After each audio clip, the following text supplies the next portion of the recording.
Well, it is a sunny winter morning in Toronto, and I am in Driving.ca's long-term test car, Mitsubishi Mirage. This is the ES base model. If you want to go see an earlier walk-around video of that car, we have it on our website as well.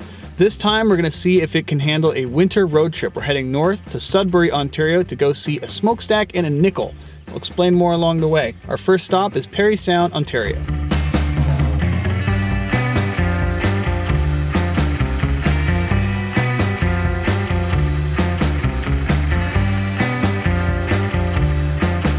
Okay, so a few hours later, we made it north to the town of Parry Sound, Ontario. We're here at the local museum. The car along the way, well, we have some notes. We were averaging a pretty normal 110, 120 kilometers an hour, and there was a noticeable amount of wind noise in the car. The faster you go, you definitely feel it in the Mitsubishi. However, despite having just 78 horsepower from that 1.2 liter engine, I never felt like it was lacking power. Certainly not fast, but I was able to get up any hill I needed to in fifth gear. I never had the downshift for power, and it definitely never felt like I was a road hazard. Because it has that tiny engine, we were able to average 5.8 liters per 100 kilometers on our way up here. But we're still only about halfway there to Sudbury. So we're going to stop, we're going to take a break here in Parry Sound, and continue north to Sudbury. Rolling.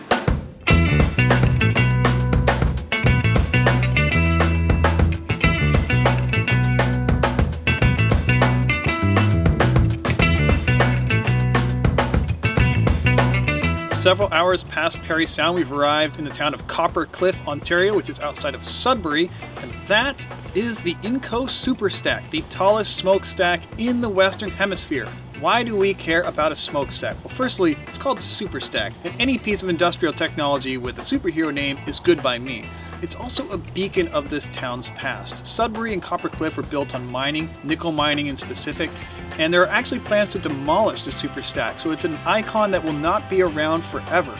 It's not exactly a standard tourist destination, but still, seeing the superstack has always been on my bucket list, so I'll check that one off, and we'll go see more sights of the Canadian North tomorrow, and I'll tell you a little bit more about what this car was like on the drive up here today.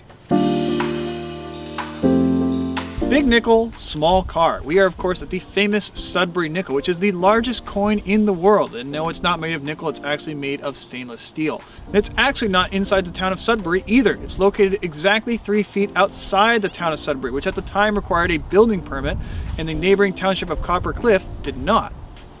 Along the way up here, we did 421 kilometers on 3/4 a tank of gas. Doing the math, we averaged 6.3 liters per 100 kilometers, or about 37 miles per gallon, which is good, but not great. That said, it's really good mileage for a car that doesn't have any hybrid system of any kind. It's just a small car with a small engine that's quite economical. Things that we wish it had along the drive. Well, at speed, phone calls through the Bluetooth are a little hard to hear. There's a lot of road noise and the calls aren't very clear. Also, there's no cruise control. It's available on higher trim models of the Mitsubishi, but on ours, not equipped. So as a road tripper, it does leave some things to be desired. There are also lots of positives. For example, the Mitsubishi Mirage has 14 cubic feet of cargo space, which is a lot for a car of this size. You can fit a lot of stuff in there for 2 people on a trip. If you had 3 people, you could maybe make it work, but 4 people, you're gonna want a larger car. But for a road trip with 2 people, the Mirage is just enough car for what you need. This is as far as we're gonna go on this trip, and from here we're gonna head back into Toronto.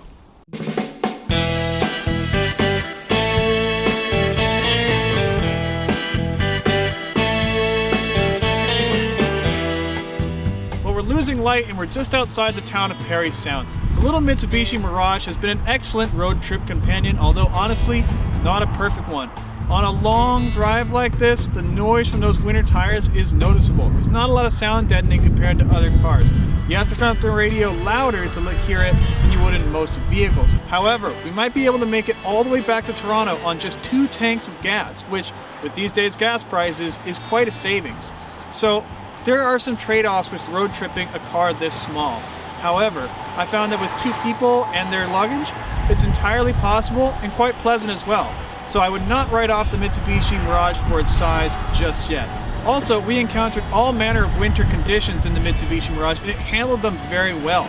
It's not a very large car and it doesn't have all-wheel drive, but with proper tires, it can claw through just about anything.